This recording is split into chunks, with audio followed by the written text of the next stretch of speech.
Here we are in 2018. I am Information Officer Nita Turnbull, and welcome to this new series where we dive into the 2018 plans for the Ministry of Communications and Works.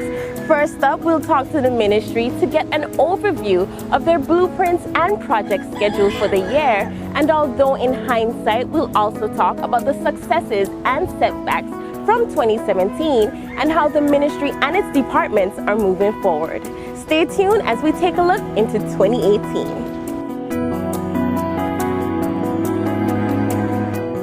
Thank you for joining us, PS. So as I said, we're going to talk about some of our 2018 plans.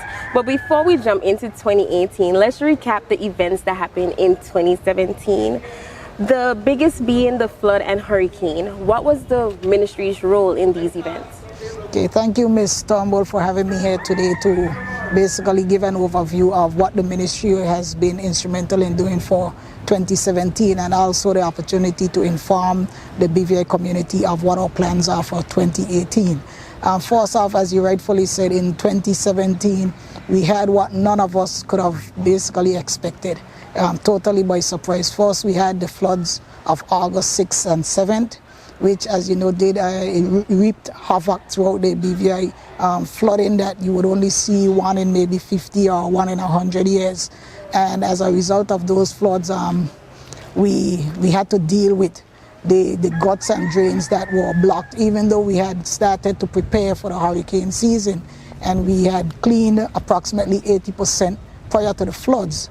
The floods produced massive rain amount, somewhere in the region of about 19 inches in a 24-hour period, which was more than the drains that we currently have could accommodate. So as a result, we had widespread flooding. We mobilized all of our resources to try and bring the country back to a state of normalcy, which proved very challenging because it was something unexpected, out of budget. Through the Ministry of Finance, who made emergency funding available, we were able to send all our teams out and bring in the private sector. So we had a really good public-private sector partnership that basically got the territory almost to a state of normalcy. And then we had the Hurricane Miss Irma on September 6th, which reversed everything and turned the BVI upside down. From where I sat in the ministry, I would say the BVI was rolled back almost 40, 50 years, in that what it took 40 to 50 years to actually construct and build the BVI, we lost all of it in basically 4 hours. That posed a challenge that none of us could contemplate. And we got some assistance from the UK. We had the military Royal Engineers in, and we had other personnel from the UK Navy, etc., in who provided some assistance in the initial stages to help with the cleanup. Of course, all of that, the majority of it is now gone, but I think everybody can appreciate the challenges that we had. It is not something that we could have anticipated and not something that we could have prepared for. I think just like the citizens of the territory, the government itself was sort of grappling with the fact that we now have to try and bring the country back to a state of normalcy and repair 40 to 50 years worth of damages within as short a period of time as possible. And so we continue to work in that vein to try and get that done. Of course, we had also the impacts of Hurricane Maria, which also helped Irma to reap havoc to the territory and brought further destruction on us. We're continuing to do whatever we can to bring the place back to a state of normalcy as we plan for how we truly rebuild to make a greener, better, stronger BVI. So there were some successes in 2017, especially the many completions of the CDB loan-funded projects. How did they fare during these hurricanes? Well, the flood especially. Well, I think the CDB projects proved to be a success. The areas in which we did quite a number of work on, we had Fortune Gut in the Caribbean area, then we had Horsepat, we had Nottingham Estate, we had the Seacoast Bay Bypass Road with Paul P. Watley, adjoining to Paul P. Watley Bypass Road. And all of those projects, basically, they stood up. They did what they were supposed to do. They were able to handle the floods. So even though the floods did quite a large amount of damage to the territory, you would have found that the areas where we did the CDB projects, those stood well. So we're proud of those projects. They did what they're supposed to do. We consider those to be a very good success.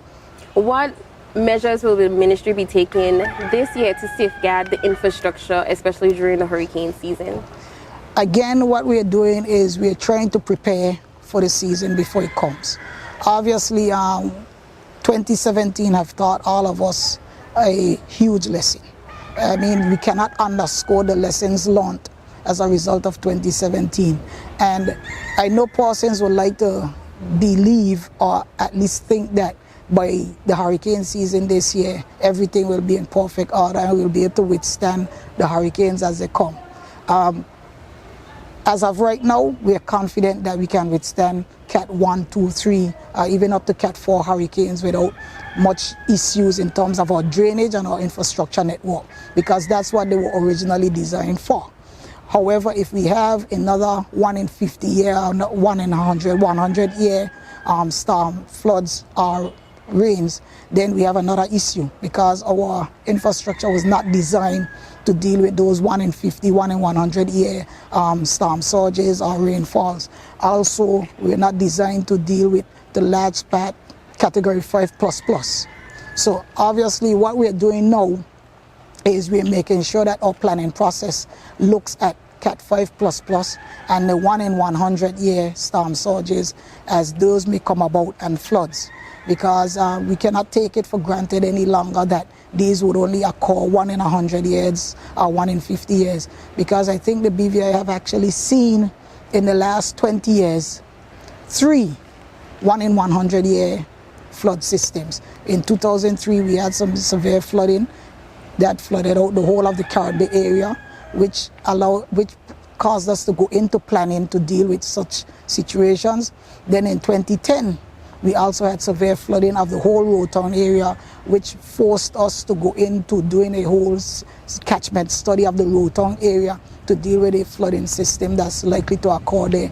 And then last year we had the 2017 floods again, and then Hurricane Irma. So we're now designing systems that would be able to deal with such systems as they occur in the future. Okay, we're going to take a break right here. We'll be back to hear more from the Ministry of Communications and Works Permanent Secretary, Mr. Anthony McMaster. Here are some guidelines for building development during the recovery process. The Planning Authority, through the Town and Country Planning Department, is the starting point for development applications, including severely damaged houses that will require a total rebuild, while the Building Authority, housed at the Public Works Department, is responsible for permitting roof and other renovations. As always, any department-related inquiries or concerns should be directed either to the Building Authority or the Town and Country Planning Department at 468-2158 or in person at the ground floor of the West Wing of the Central Administration Complex. Welcome back. You have been watching A Look into 2018, and we're here with the Permanent Secretary for the Ministry of Communications and Works, Mr. Anthony McMaster. So, PS, what other plans can we look forward to seeing in 2018? Well, in 2018, it's going to be somewhat of a trial period for the BVI, both for the government and for the community, because as we start the rebuilding process, it's going to require a lot of patience on both sides. We're going to see a lot of traffic disruptions, because obviously we have to look at rebuilding our infrastructure, and we're planning to be resilient. So the focus for 2018 will not just be rebuilding what was there. We're trying to rebuild for the future, which means we're looking at resilience, getting the power system as much as possible underground, upgrading the water and sewage networks and putting those underground as well. We're looking at the road improvement systems, proper drainage, pedestrian friendly, so including sidewalks, and then of course putting on a surface with a design surface that is capable of lasting 40-50 years. To get this done is going to require a lot of time from the design stage of things to make sure that we get it right.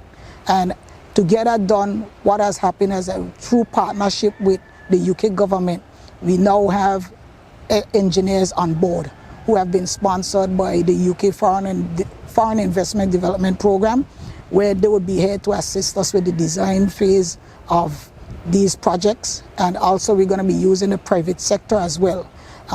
These projects are going to take a while to get off the ground, but in the interim, what we're doing is we want to get the territory back to a state of normalcy.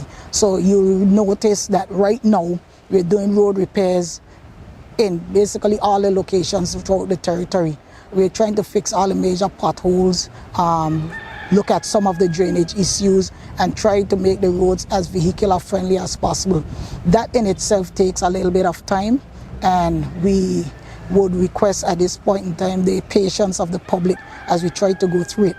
Over the last 2 weeks, we've done quite a bit of work in the Road Town area because it's necessary that we get the city to look like a city. And as we welcome back our cruise ships and our overnight tourists, we would want them to feel as welcome as possible and to see the BVI not at its worst, but as we rebuild it to get it back to what was the pristine BVI. We've also done quite a bit of work in the Eastern Langlook area and also in Carrot Bay Western area as well. We're now doing an asphalt overlay. All of this is basically temporary works to allow the motorists and the communities to feel comfortable and to feel safe. So these works in the near future obviously would be interrupted again as we move towards building our robust, resilient infrastructure.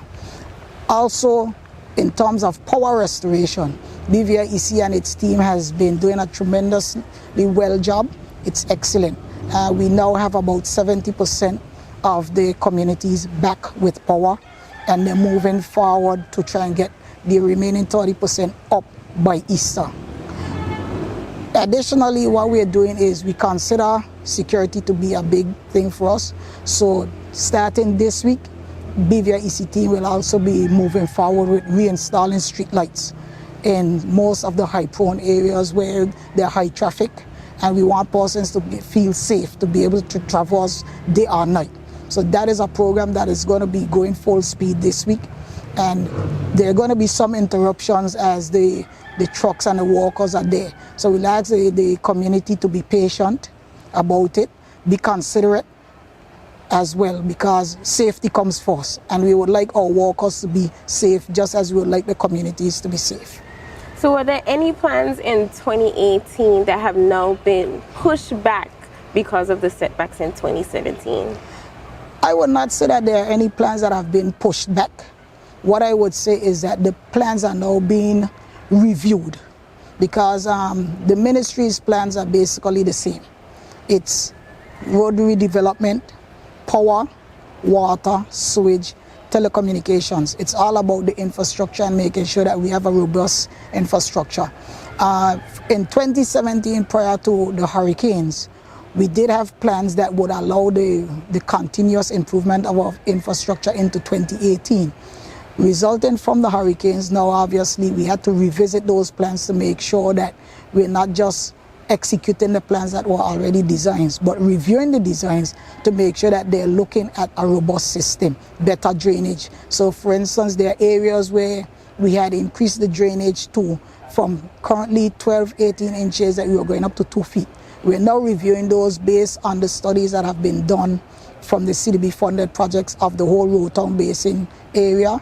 And also we're looking at the data that DDM has now captured as a result of the 3 major floodings over the last 20 years. And those are now being fully incorporated into the designs.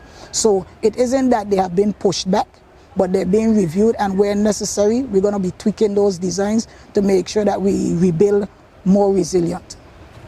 Thank you, Permanent Secretary. We will hear more from the departments who would then explain more in detail what you have just told us today. Thank you again. Thank you very much, Ms. Turnbull, and thank you, BVI community, for your patience. We understand that these are trying times, but at the same time, while we are all trying to rebuild, some of us are rebuilding on the public side, some of us are rebuilding on the private sector side, but it's important that we all work together in the interest of rebuilding a stronger, greener, better BVI. Thank you. Thank Thanks for tuning in. You have been watching this episode of A Look into 2018 with the Permanent Secretary for the Ministry of Communications and Works, Mr. Anthony McMaster. I am Information Officer Anita Turnbull, and until next time, stay abreast with all government news by visiting our Facebook page at BVI Government or visiting our website at bvi.gov.bg. Again, until next time, stay positive.